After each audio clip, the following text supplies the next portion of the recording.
dititipkan kepada langit dan bumi. Lalu langit dan bumi serta gunung enggan dan menolak Bapak Ibu, karena mereka tidak sanggup menerima memegang amanah rahasia Tuhan. Tapi yang sanggup memegang amanah rahasia diri Tuhan itu adalah manusia. Tapi pada saat manusia itu telah memegang amanah rahasia diri Tuhan pada dirinya, lalu dia tidak mampu Bismillahirrahmanirrahim. Assalamualaikum warahmatullahi wabarakatuh. Alhamdulillahirabbil alamin, hamdan wa syukran lillah allazi na'ir qulubana bi ru'yatillah fi kulli mawjid. Asyhadu an la ilaha illallah wahdahu la syarikalah wa asyhadu anna Muhammadan abduhu wa rasuluhu la nabiyya ba'da. Faqala Allahu ta'ala fil Qur'anil Karim, A'udzu billahi minasyaitonir rajim, bismillahirrahmanirrahim.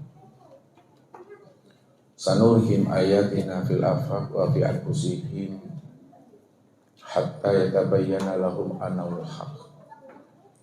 Wa fil ardi ayatul lil muqinin wa bi anfusikum afala tubsirun. Shadaqallahul azim. Bapak Ibu, saudara-saudara dan anak-anak kami jamaah tauhid yang dirahmati Allah. Sebagai ahlullah atau sebagai ahlul mukasyafah, maka tidak ada dinding bagi dirinya untuk memandang dan melihat Tuhan pada sekalian alam dan pada sekalian diri. Walaupun Allah itu batin, namun dia wujud pada sekalian alam. Dan walaupun Allah itu laisa kamitslihi syai'un,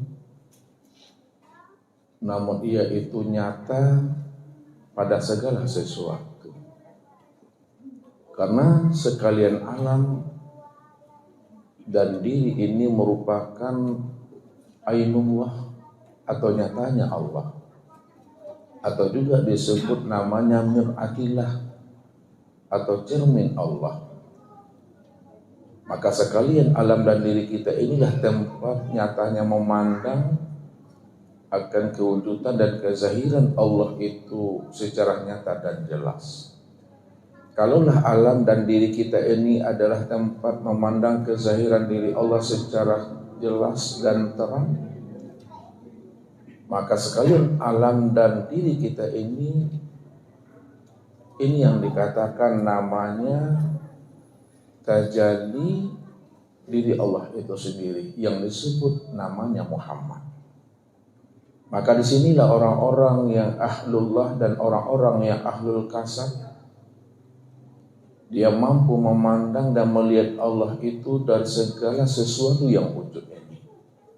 Karena orang yang bisa melihatnya tentulah orang yang bisa mengenal, dan dia bisa melihat dan mengenal karena Allah lah sebenarnya yang memperkenalkan akan kegaiban wujud dirinya pada dirinya. Inilah sebenarnya yang Allah utarakan, may yahdillah fahuwal muhtadi. Maka orang-orang yang aku beri hidayah, kata Allah, orang-orang yang aku beri dia petunjuk, walaupun diriku ini adalah batin, namun diriku wujud pada segalian alam. Maka ketika aku memperkenalkan akan kewujudan dan kezahiran diriku yang batin itu kepada dirinya, maka pastilah dia mampu memandang dan melihat aku yang wujud pada skala yang wujud ini. Wa may yudlil falan tajida lahu waliyan mursidah, kata Allah. Dan barang siapa yang tidak aku bukakan akan tabir rahasia diriku kepada dirinya, pasti dia tidak akan pernah mampu memandang dan melihat aku, kata Allah. Kemanapun dia pergi untuk belajar, untuk minta bimbingan dan tuntunan, supaya dia bisa mengenal akan diriku. Kalau aku sendiri tidak memperlihatkan, aku sendiri tidak memperkenalkan akan kegaiban diriku kepada dirinya, falan tajidalahu waliyan mursyida. Aku pastikan, kata Allah, mereka tidak akan pernah mampu mengenal dan menyaksikan akan diriku. Maka disitulah baginda Rasul Nabi Muhammad Sallallahu Alaihi Wasallam mengutarakan kepada diri kita ini, man nazara ila sayyin malam yarallaha fihi fahuwa batil. Barang siapa yang mampu dan bisa memandang kepada sesuatu, kata Rasul, lalu dia tidak mampu memandang Allah yang wujud pada sesuatu, maka itulah pandangan yang zulumat. Itulah pandangan yang tidak bernilai ibadah. Itulah pandangan yang berdosa. Pandangan yang berdosa dan tidak bernilai ibadah adalah pandangan yang tidak mampu memandang Allah pada sekalian alam dan pada dirinya. Maka beruntunglah orang-orang yang Allah berikan hidayah dan petunjuk ke dalam kalbunya, sehingga dengan hidayah dan petunjuk yang Allah tanamkan ke dalam kalbunya itu, dia bisa memandang dan melihat bahwa Allah itu betul-betul wujud dan nyata, dan sekalian yang nyata dan yang wujud ini. Namun anehnya bagi orang-orang yang tidak mengenal akan kewujudan dan kezahiran Allah pada alam dan pada dirinya, maka sepanjang hayatnya dia selalu berada di dalam keadaan zulumat. Itulah orang yang buta yang sebenar-benarnya. Makanya Allah katakan apa kepada orang-orang yang tidak mampu memandang akan dirinya? Wa man kana fi hazil aqma fa huwa fil akhirati aqma wa adalun sabila. Barang siapa yang buta di dunia, kata Allah, maka aku pastikan dia juga buta di akhirat, wa adalun sabila. Maka dialah orang yang tersesat. Buta yang Allah maksudkan di dalam surat Bani Israel ini, Bapak Ibu, bukanlah buta mata yang ada di kepala kita, akan tetapi butanya mata hati yang ada di dalam dada. Inilah yang Allah utarakan kepada diri kita. Wa innaha la ta'mal absar walakin ta'mal qulub allati fis sudur. Sesungguhnya yang aku katakan buta itu, kata Allah, bukanlah buta yang ada di mata, tapi adalah buta mata hatinya yang ada di dalam dada. Apa maknanya butanya mata hati yang ada di dalam dada? Maknanya butanya mata hati yang ada di dalam dada adalah orang yang tidak mengenal aku, orang yang tidak menyaksikan akan diriku, kata Allah. Padahal aku ini wujud, aku ini terang, aku ini nyata. Kalaulah matahari ini adalah terang, Bapak Ibu, maka Allah dirinya lebih terang lagi dari sekalian yang terang. Kalaulah nur itu terang, maka Allah lebih terang daripada nur itu. Kalaulah alam dan diri kita ini nyata, maka Allah lebih nyata lagi daripada alam dan diri kita ini. Maka kezahiran Allah, kenyataan Allah, terangnya Allah, tidak ada satupun yang mampu mendindingi akan terang dan wujudnya Allah pada alam dan pada diri kita ini. Tapi kenapa manusia tidak mampu mengenal, tidak mampu memandang dan menyaksikan akan nyata dan zahirnya Allah pada sekalian dan alam dan diri kita ini? Mereka tidak mampu mengenal dan menyaksikan akan kezahiran dan kewujudan Allah yang sudah nyata pada alam dan pada diri ini, karena di dalam dadanya itu tidak ada namanya hidayah dan petunjuk. Inilah yang Allah maksudkan itu sebenarnya. Wa may yudlil falan tajida lahu waliyan mursida. Siapa yang aku sesatkan, kata Allah, hatinya tidak aku beri nur, tidak aku tanamkan hidayah dan petunjuk, falan tajida lahu waliyan mursida. Tidak ada seorang pun yang bisa memberi dia hidayah dan petunjuk. Karena yang sanggup memberi hidayah, yang sanggup memberi petunjuk kepada orang yang aku gelapkan hatinya, kepada orang yang aku tutup cahaya ke dalam hatinya, tidak lain adalah aku, kata Allah. Allah itulah sebenarnya hijab yang hakiki, Bapak Ibu. Allah itulah sebagai hijab. Maknanya Allah sebagai hijab artinya apa? Aku beri hidayah orang yang aku kehendaki, dan tidak aku beri hidayah kepada orang yang tidak aku kehendaki, kata Allah.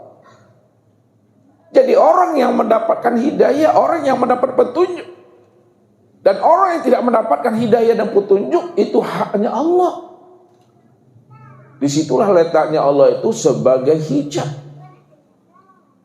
bagi diri kita ini. Maka ini yang Allah maksudkan, yang Allah utarakan kepada diri kita ini, sehingga hati dan akal fikir kita mampu memahami bahwa Allah itu sebagai hijab bagi hambanya. Apa kata Allah? Bahwa setiap manusia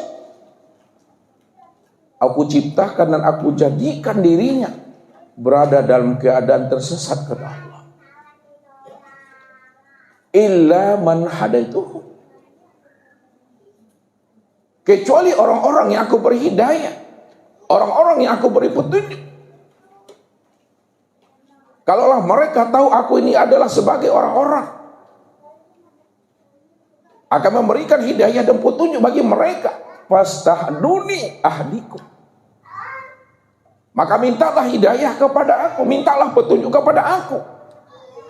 Pasti aku akan memberikan hidayah dan petunjuk kepada dirinya. Jadi orang yang mau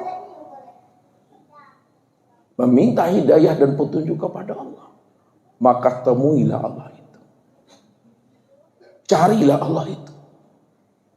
Kalau kita tidak mampu menemui dan mencari Allah dalam kehidupan ini, karena hati kita dalam keadaan siluman, maka apa pesannya Allah kepada kita? Apa kabar yang dikabarkan Allah kepada kita ini? Wattabi' sabila man anaba ilayya. Cari olehmu, temui olehmu, ikuti olehmu orang-orang yang telah tahu jalan pulang dan kembali kepada aku. Orang-orang yang telah berjumpa dengan aku, orang-orang yang telah menemui akan aku, dan orang-orang yang telah bertatap wajah dengan aku, kata Allah. Siapa yang Allah maksudkan orang-orang yang telah tahu jalan pulang dan kembali kepada dirinya, yang telah bertatap wajah dengan dirinya, yang telah liqo dengan dirinya? Itulah para nabi, para rasul. Habis masanya para nabi dan para rasul, inilah masa para aulia ilah, arif billah. Mereka itulah al-ulama warasatul anbiya. Mereka itu adalah pewaris aku. Mereka juga adalah pewaris nabi. Karena hati dan jiwa mereka itu telah betul-betul rapat menyaksikan akan kehadiran aku yang sudah nyata pada dirinya. Maka disinilah kita, Bapak Ibu, wajib kita ini mencari dan menuntut ilmu itu.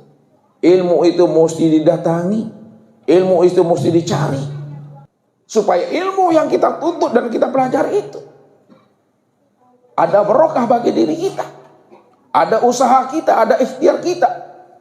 Orang yang mau berusaha, berikhtiar, mencari dan menemui seorang musyrik, supaya dia mau menunjuki kepada diri kita bagaimana cara berjumpa dengan Allah,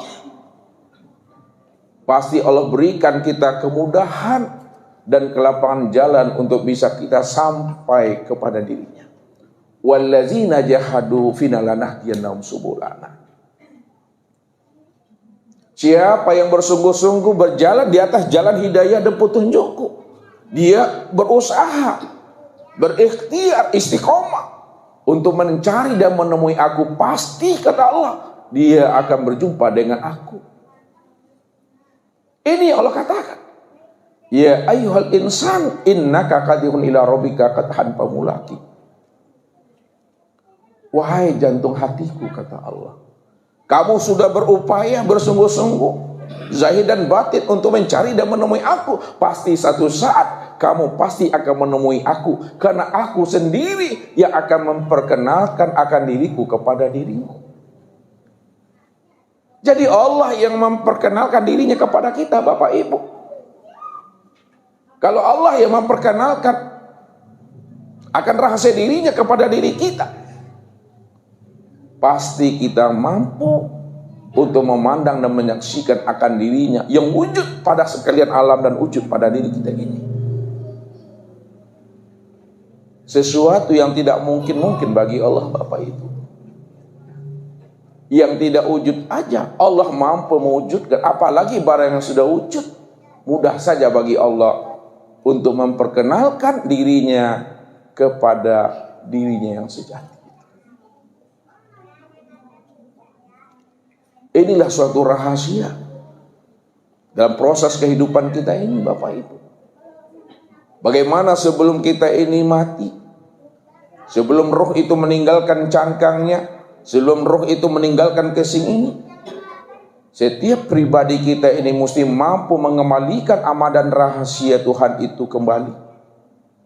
Pada saat rahasia diri Tuhan itu dititipkan kepada gunung, dititipkan kepada langit dan bumi, lalu langit dan bumi serta gunung enggan dan menolak Bapak Ibu, karena mereka tidak sanggup menerima memegang amanah rahasia Tuhan.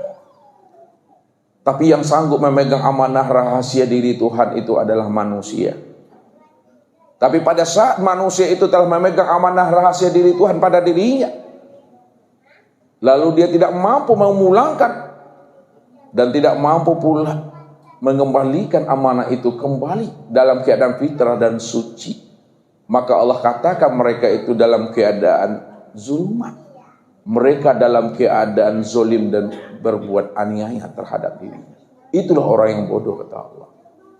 Ini yang dijelaskan Allah Bapak Ibu di dalam firman-Nya, inna aradna al-amanata 'ala samawati wal ar wal jibal fa abaina ayyahmilnaha wa asfaqna minha wa hamalahal insan innahu kana zaluman jahula.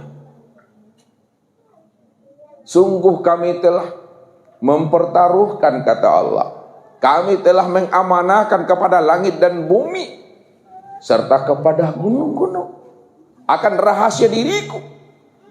Tapi langit dan bumi serta gunung menolak dan enggan untuk menerima amanah rahasia Tuhan kepada dirinya. Karena mereka takut Bapak Ibu. Takut mereka tidak mampu mengemban dan memegang amanah itu. Takut dia mengkhianatinya dan takut dia menantang Tuhan. Lalu diserahkannya amanah itu kembali kepada Allah. Tak sanggup. Pada saat langit dan bumi dan gunung-gunung menyerahkan kembali amanah rahasia diri Tuhan itu, maka ketika dititipkan Allah kepada manusia, manusia pun menerimanya. Wa hamalahal insan. Manusia mau memikulnya akan amanah itu. Tapi setelah dipikulnya Bapak Ibu, mereka tidak mampu memahami amanah apa sebenarnya yang ia pegang. Bagaimana cara memulangkan kembali amanah itu dalam keadaan fitrah dan suci? Dia tidak mampu. Maka disitulah Allah mengatakan innahu kana zaluma jahula. Sesungguhnya manusia itu telah berbuat zalim dan aniaya dan mereka bodoh, kata Allah. Karena mereka tidak mampu mengenali akan diriku yang sudah nyata pada dirinya. Jangankan dia mengenal aku, kata Allah, diri mereka sendiri saja mereka tidak mampu mengenal siapa dirinya yang sebenarnya. Di situ letaknya manusia itu dikatakan Allah sebagai jahil murakab, bodoh terhadap dirinya sendiri. Dia tidak tahu siapa dirinya, dari mana datangnya dan kemana kembalinya, dan bodoh dia tidak mengenal siapa Tuhan yang ia sembah selama ini. Itu yang dikatakan namanya jahil murakab. Maka bagi kita Bapak Ibu, ya, sebelum habisnya usia umur kita ini, bagaimana kita telah mampu menemui, menyaksikan dan bertatap wajah dengan Tuhan itu. Mengenal Allah Bapak Ibu sangatlah mudah Bapak Ibu. Yang sulit itu Bapak Ibu adalah mengenal diri. Sebab siapa yang kenal dengan dirinya, dipastikan dia mampu mengenal Tuhannya. Karena diri ini adalah dalil. Diri kita ini adalah petunjuk. Diri kita ini adalah bukti. dalil, bukti, dan petunjuk untuk mengenal akan kewujudan Allah. Termasuk alam ini, Bapak Ibu. Bukankah Allah katakan kepada kita ini? Sanurim ayatina fil afaq wa fi anfusihim hatta yatabayyana lahum annahul haq. Kami telah memperlihatkan tanda-tanda, alamat kewujudan kami, kezohiran kami pada sekalian alam. Dan juga kami telah memperlihatkan tanda-tanda dan kezohiran kami pada dirimu, kata Allah. Hatta yatabayyana lahum annahul haq. Supaya kamu mampu memandang dan menyaksikan akan kewujudan diriku yang nyata, kata Allah. Wa fi anfusikum afala tubsirun. Diriku sudah nyata dan wujud pada dirimu, tapi kenapa tidak mampu kamu memandang dan menyaksikannya, kata Allah. Maka sebagai ahlullah atau sebagai ahlul kasab, mestinya dia mampu memandang Allah dari segala yang wujud ini. Inilah yang diungkapkan oleh khulafaur rasyidin, sahabat-sahabat Nabi. Apa kata Abu Bakar As-Siddiq? Ma ra'aitu syai'an illa wa ra'aitullahu qablahu. Tidaklah aku melihat dan memandang sesuatu melainkan aku mampu, ya Rasul, memandang Allah sebelum peristiwa itu. Lalu apa kata Umar bin Khattab? Ma ra'aitu syai'an illa wa ra'aitullahu ba'dahu. Tidaklah aku melihat suatu peristiwa dan kejadian, ya Rasul, melainkan aku mampu memandang Allah setelah peristiwa itu. Lalu apa kata Utsman bin Affan? Ma ra'aitu syai'an illa wa ra'aitullahu ma'ahu. Tidaklah aku melihat suatu peristiwa dan kejadian, ya Rasul, melainkan aku mampu memandang Allah beserta peristiwa dan kejadian itu. Lalu disempurnakanlah pandangan kasab ini oleh Imam Ali. Ma ra'aitu syai'an illa wa ra'aitullahu fih. Tidaklah aku melihat suatu peristiwa dan kejadian, ya Rasul, yang lampau, yang sekarang, dan yang akan datang, serta meliputi setiap peristiwa dan kejadian luar dan dalam, melainkan aku mampu memandang Allah yang wujud pada segala sesuatu. Inilah pandangan ahlullah. Inilah pandangan orang yang kasab. Sehingga antara dirinya dengan Allah itu tidak berjarak. Karena Allah itu sudah meliputi. Kalau Allah sudah meliputi akan segala sesuatu, maka segala sesuatu tidak mampu mendindingi. Segala sesuatu tidak mampu menghijab. Segala sesuatu tidak bisa menjadi tabir bagi dirinya. Karena Allah itu telah terang dan nyata, Bapak Ibu. Makanya Ustaz katakan orang yang mampu memandang dan melihat Allah adalah orang yang kenal. Orang yang tak kenal tak bisa memandang dan melihat, Bapak Ibu. Lalu bagaimana jalan kita untuk melihat? Bagaimana jalan kita untuk memandang akan kewujudan Allah? Jalan untuk memandang, melihat, dan mengenal kewujudan Allah. Bacalah alam pada diri. Bacalah diri di dalam diri. Di dalam diri ada diri dan diri ada rahasia diri. Di dalam rahasia diri, disitulah zat berdiri. Qiyamuhu binafsi.